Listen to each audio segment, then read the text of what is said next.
assinado por um fã. Foi 15 anos depois, mas está valendo ainda, né? Aí disse assim também, né? Fala assim no texto. Já vi até esse texto sendo falado em sermões e tudo. O Titanic, né? Disse supostamente que o construtor do Titanic foi entrevistado e ele falou: nem Deus afunda esse navio. O Titanic não resistiu nem à primeira viagem e afundou. Aí tem várias histórias. Mary Monroe falou que ela não precisava de Jesus e aí na outra semana foi achada morta em casa. Aí depois, Cazuza disse que ele deu uma baforada assim, no cigarro, num show e falou: Deus, essa é para você. Aí morreu de AIDS. Sempre são coisas assim trágicas que aconteceram porque supostamente alguém falou algo que irritou a Deus. Já viram essas histórias, né? E para toda catástrofe, toda tragédia, vai ter alguém procurando alguma culpa de alguém, da pessoa que sofreu a tragédia. E aí, quando justamente houve aquele tsunami em 2004, vocês devem lembrar que foi uma quantidade absurda de mortes.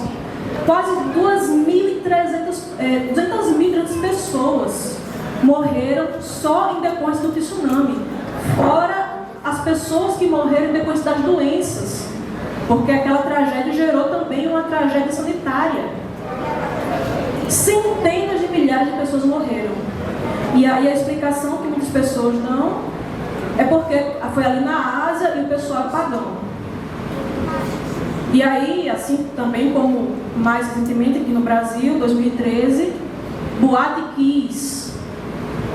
Aquele incêndio lá que matou 200 e poucas pessoas, 200 e tantas pessoas, foi porque também estava na balada, tivesse na igreja, isso não teria acontecido.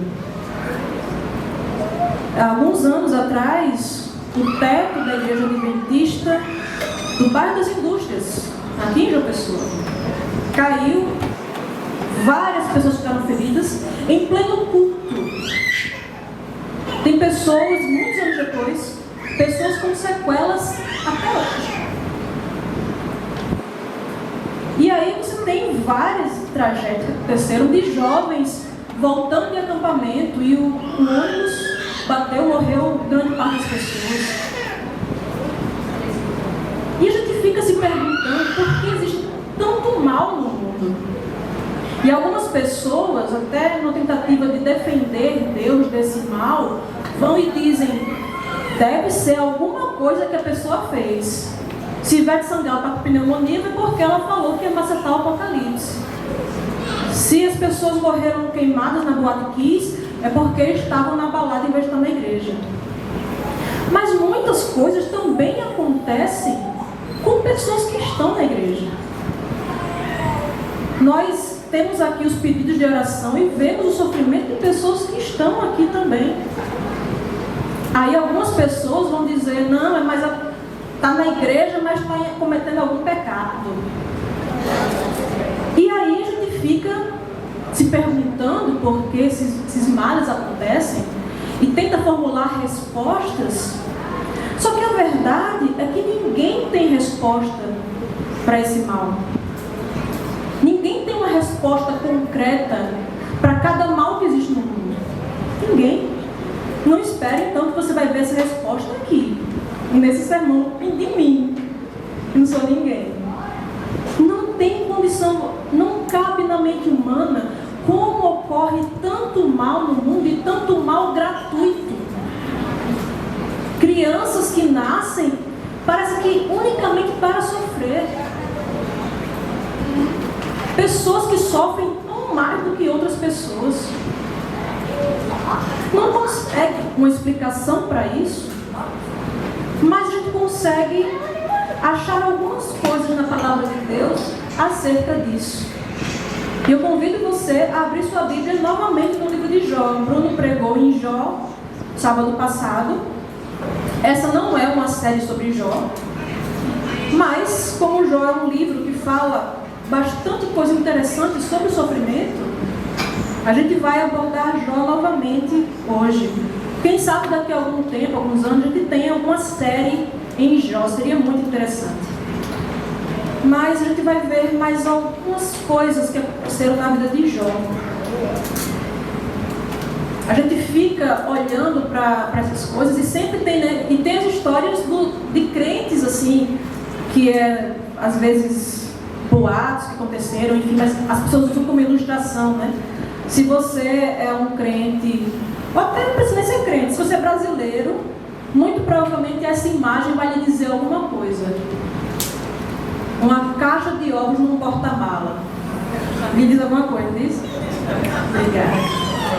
Que é a história fatídica da jovem que estava indo para a balada com os amigos e a mãe falou preocupada, né? Vai com Deus, minha filha. Quando ela falou isso, a jovem debochou assim, disse: e aqui está lotado o carro, só se ele for no porta-mala. Naquele mesmo dia, aquela mesma noite, sofreu um acidente terrível, o carro ficou irreconhecível, morreram todos, mas quando foram fazer a perícia do carro, que abriram o porta-malas, tinha uma caixa de ovos intacta. Deus preservou, porque ele não ia no porta-malas, né? Vocês estão rindo, mas esse negócio é sério, viu? É sério. Porque tem muita gente que acredita num Deus assim.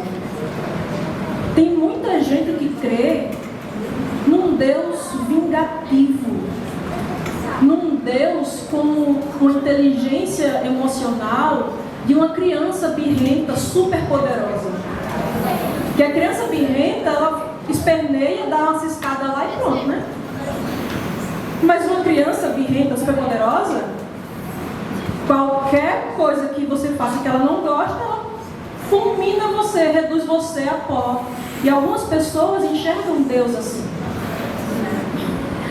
Nessa manhã nós vamos investigar um pouco o que a Bíblia fala sobre soberania de Deus e o sofrimento humano. E um livro excelente para nós investigarmos isso é o livro de Jó. Jó não estava numa balada, Jó não estava adorando falsos deuses, Jó não estava querendo macetar o Apocalipse.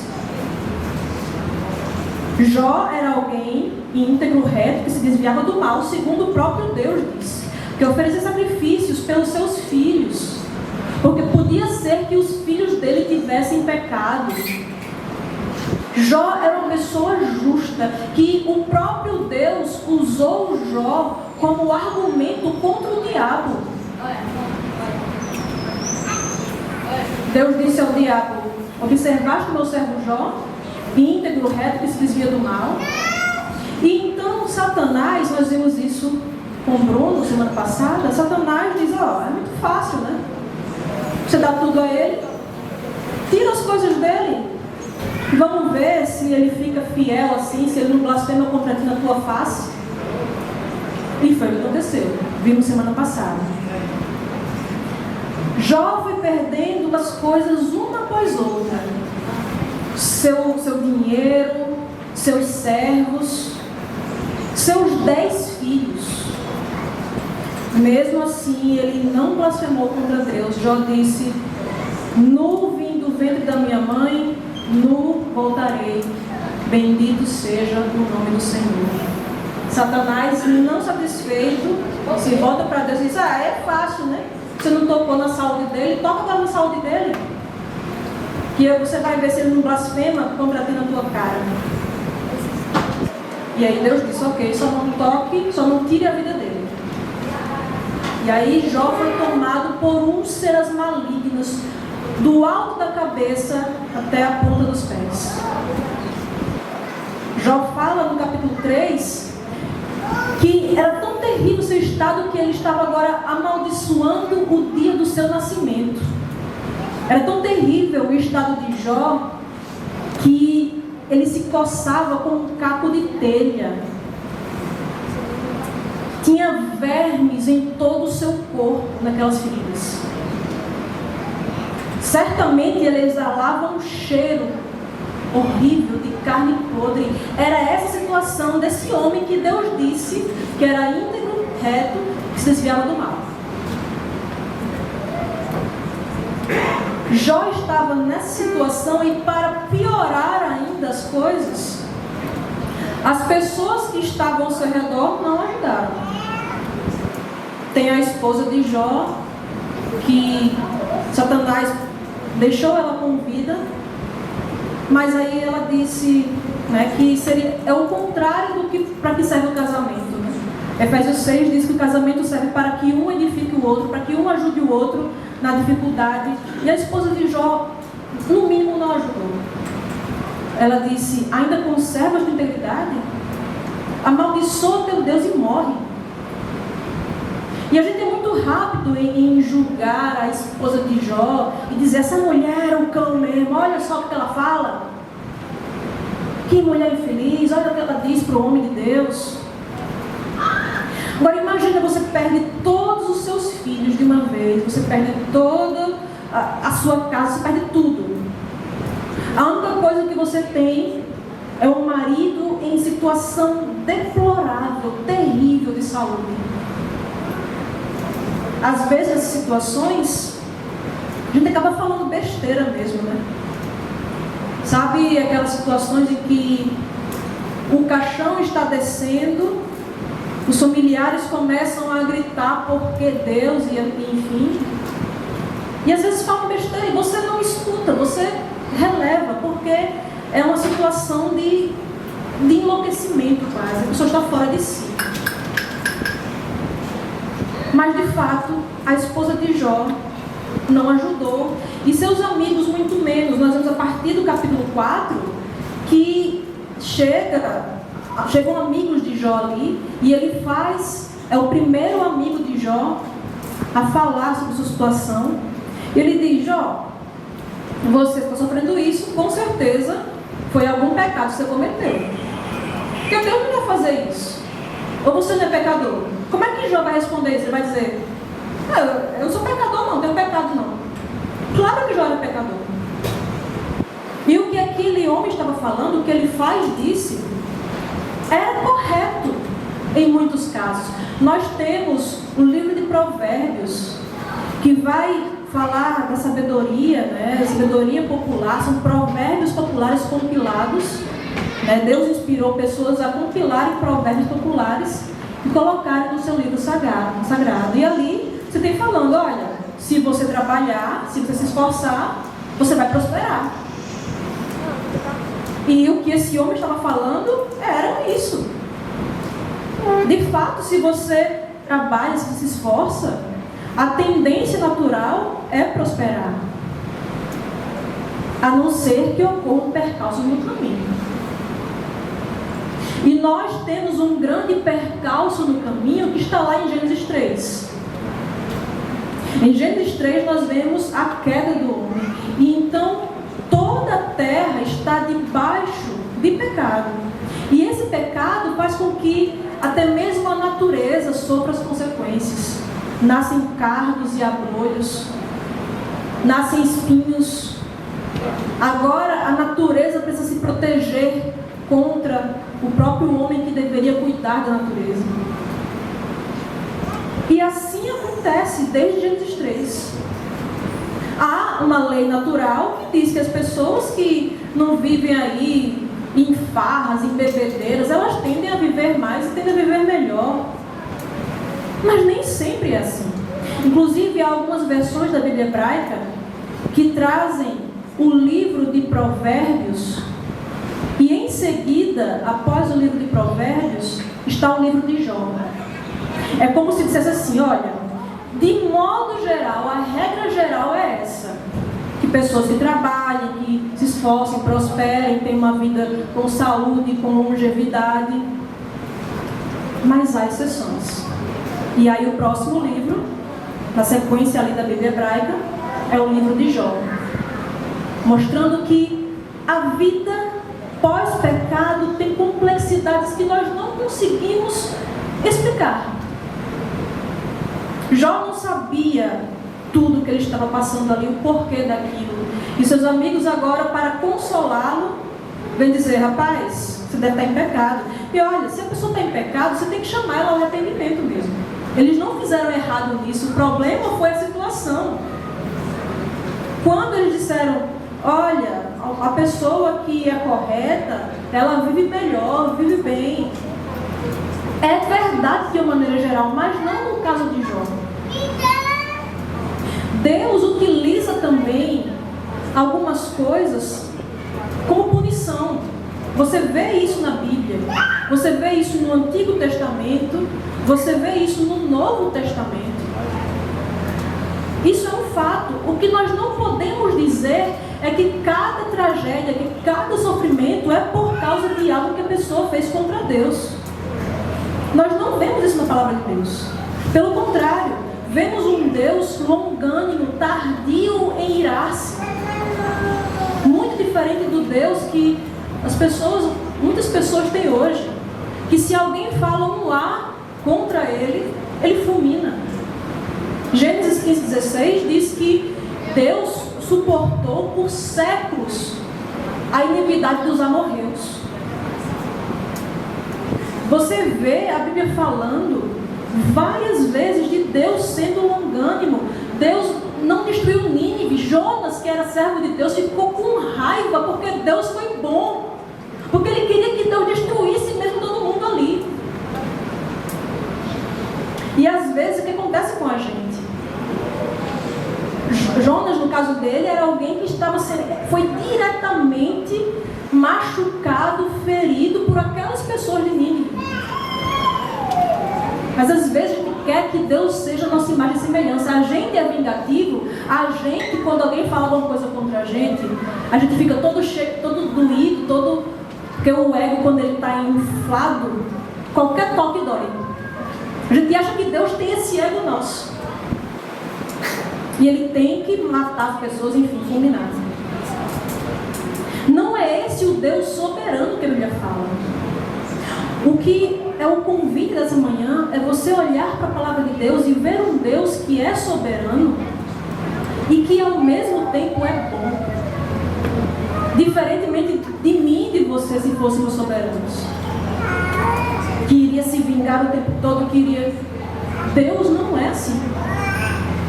Deus não é um ser humano com essas tendências. Deus é bom e Deus é soberano. As duas verdades estão na palavra de Deus. E o que é soberania? Deus é soberano significa que Ele pode fazer o que Ele quiser. Claro que não, coisas que não vão de encontro ao seu caráter, né? Deus não pode mentir, a Bíblia fala isso. Deus não pode pecar. Deus não pode deixar de ser Deus. Deus não pode deixar de ser eterno. Essas coisas não, mas Deus pode fazer o que lhe aprouver. E Deus é Senhor sobre o universo, sobre tudo e sobre todos. Deus é Criador de tudo. Isso é ser soberano. Mas quando nós vemos o mal no mundo, quando nós vemos um mal como esse que aconteceu a Jó, a gente fica, mas será que Deus é soberano mesmo? A gente viu no sermão de semana passada a resposta, um pouco da resposta que Deus dá a Jó. Como ele fala que, né, ele coloca fraude no oceano, que era algo que espantava os antigos naquele tempo. Deus é quem faz com que a neve fique onde está. Deus é quem controla tudo isso. Deus é soberano. Mas a gente fica, tá bom, então Deus é soberano, ok? Mas Deus é bom? Porque se Ele é soberano, por que Ele permite que essas coisas ruins aconteçam? E algumas pessoas perdem a fé e deixam de crer em Deus quando vem o mal no mundo.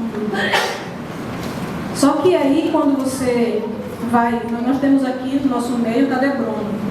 Nós temos Bruno, que é um filósofo, professor de filosofia, né, doutor em filosofia. E a tese dele foi justamente sobre argumentos sobre a existência de Deus. E aí a gente vê, né, Bruno? Tem muitos argumentos a favor da existência de Deus, bons argumentos. Argumento cosmológico Calam, muitos argumentos muito bons para pessoas que são muito estudiosas, intelectuais, elas são satisfeitas intelectualmente por esses argumentos a favor da justiça de Deus. E um desses argumentos é justamente o argumento moral. Que é justamente porque nós percebemos o mal no mundo que Deus precisa existir. Porque a gente só tem a percepção de que tal coisa é má porque a gente percebe que aquilo ali não está como deveria ser. Por exemplo, se você vê uma árvore e essa árvore não está andando, você acha que aquilo ali é um mal? Não, né?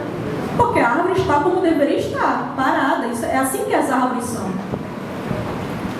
Mas se você vê uma criança de 7 anos de idade que não consegue andar, isso é mal, porque não é o esperado. Você vê que a ausência de algo que deveria estar ali. Se alguém maltrata uma criança, né, alguém comete crimes de guerra, você sabe que isso é mal. Porque você sabe que aquelas coisas não deveriam ser assim. E o que é que diz que as coisas não deveriam ser assim? Se não existe um Deus, simplesmente o mal seria uma questão de gosto. Ah, você gosta de sorvete de morango? Eu gosto de sorvete de baunilha. Pronto. Ah, você maltrata uma criança?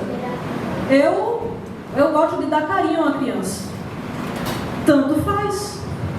Porque se não existe um legislador acima de nós que estabeleça o que é bom e o que é mal, eu matar alguém para ficar com as coisas dela, quem diz que isso é mal? Não, isso é a minha verdade. Então, justamente o fato de existir um mal no mundo implica que existe um legislador acima de nós e que esse mundo não é como ele deveria ser. Você vê que há algo errado, há algo fora de lugar. E era esse algo errado que estava acontecendo na vida de Jó. Muitas vezes Deus pune pessoas, sim, por causa do pecado delas. Nós vimos inclusive Bruno no sermão dele de janeiro sobre doenças e curas, falando sobre isso, que há doenças que são causadas por pecados mesmo. Só que você não tem como dizer que cada doença de cada pessoa individualmente é um pecado que ela cometeu. E aqui os amigos de Jó estavam tentando defender Deus, dizendo, não, você está doente é porque cometeu algum pecado. Se lhe sobreveio o mal, é por causa de algum pecado. Ele foi o primeiro teólogo da prosperidade. Se está acontecendo alguma coisa com você ruim, é porque está faltando fé, porque tem algum pecado. Só que a Bíblia fala que não é assim. E Deus continua soberano. Quando Jó vai receber a resposta de Deus, que está lá no final do livro de Jó, a partir do capítulo 38, Jó reconhece que muita coisa que ele falou era besteira contra Deus. Jó não blasfemou contra Deus, entenda. Jó não blasfemou contra Deus em momento nenhum.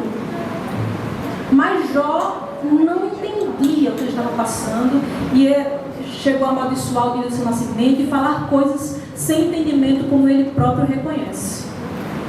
Porque a questão é que até mesmo para os filhos de Deus, eles não conseguem conceber e entender plenamente o mal. Porque o mal acontece no mundo. Porque males gratuitos acontecem no mundo. E Jó, sem entender isso, fala coisas sem entendimento. A verdade é que o mal nesse mundo é injusto. E muitas vezes, ao mesmo tempo, justo também. Desde que nós caímos em pecado, os males que acontecem nesse mundo são frutos do pecado, lá no começo, lá em Gênesis. Mas não necessariamente frutos do pecado individual daquela pessoa que está sofrendo. E nós, diferentemente dos amigos de Jó, precisamos ter essa sensibilidade. Você não consola ninguém dizendo, e para dizer assim que Deus é bom, para tentar defender Deus, e atacar a pessoa que está em sofrimento.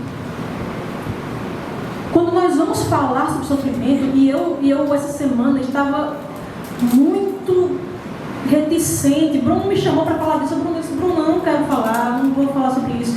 Porque a responsabilidade de pregar a palavra de Deus é grande. E pregar sobre esse assunto é uma responsabilidade maior ainda. Porque quando você vai falar sobre sofrimento, você está entrando em solo sagrado. Você precisa tirar as sandálias dos pés. Porque o sofrimento de cada pessoa é sagrado. Só ela entende o sofrimento que ela está passando.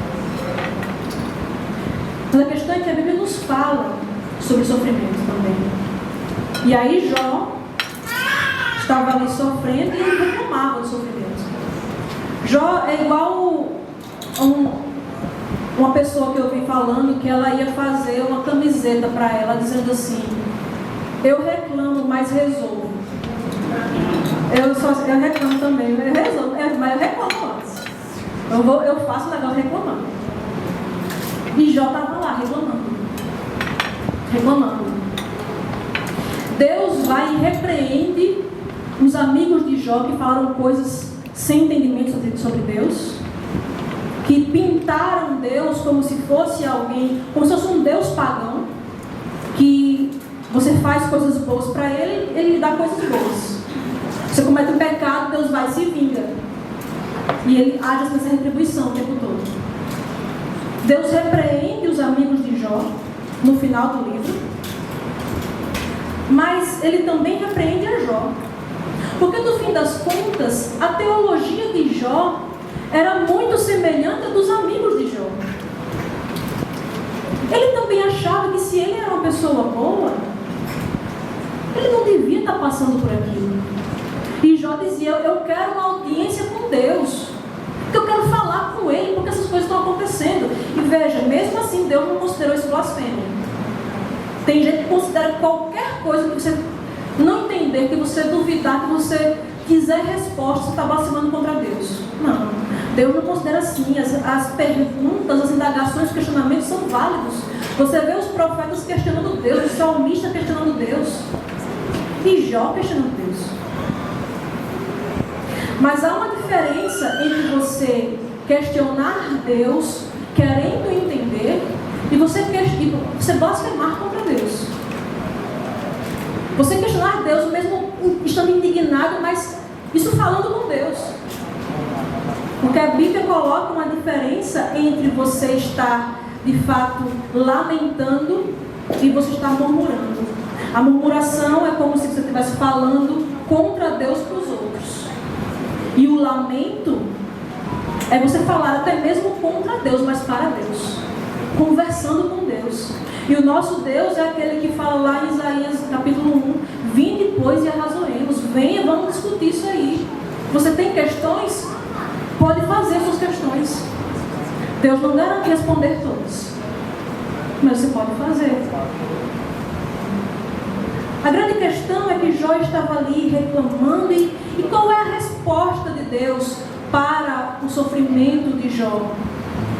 Nós vemos no final do livro de Jó que a resposta não foi Deus mostrar, Deus descortinar perante Jó o grande conflito que estava acontecendo. Não. Estava acontecendo um grande conflito entre Deus e Satanás, que é o grande conflito no qual todos nós, você e eu, estamos inseridos. E Deus, mesmo soberano, se limita. Deus se autolimita. Porque a batalha, esse grande conflito entre Deus e Satanás, não é uma batalha de força. Satanás não teria chance alguma. Aquelas ilustrações que a gente vê de Deus e Satanás tirando a queda de braço, e ali você vê Jesus assim bem compenetrado, sabe? Para se concentrar, para ver se Satanás. Isso não existe. Se Deus quisesse fulminar Satanás agora, Ele faria. Se quisesse ter feito milênios atrás, também teria feito. É uma batalha de convencimento. Deus quer provar o seu caráter, e para isso Ele precisa se autolimitar. É o que Ele faz aqui no livro de Jó. Deus demonstra a Jó quem Ele é no final do livro, Ele diz, como o Bruno mostrou semana passada, olha, sou eu que controlo o mar. Eu que criei esses animais aqui. Ele vai falando do Leviatã, que era um animal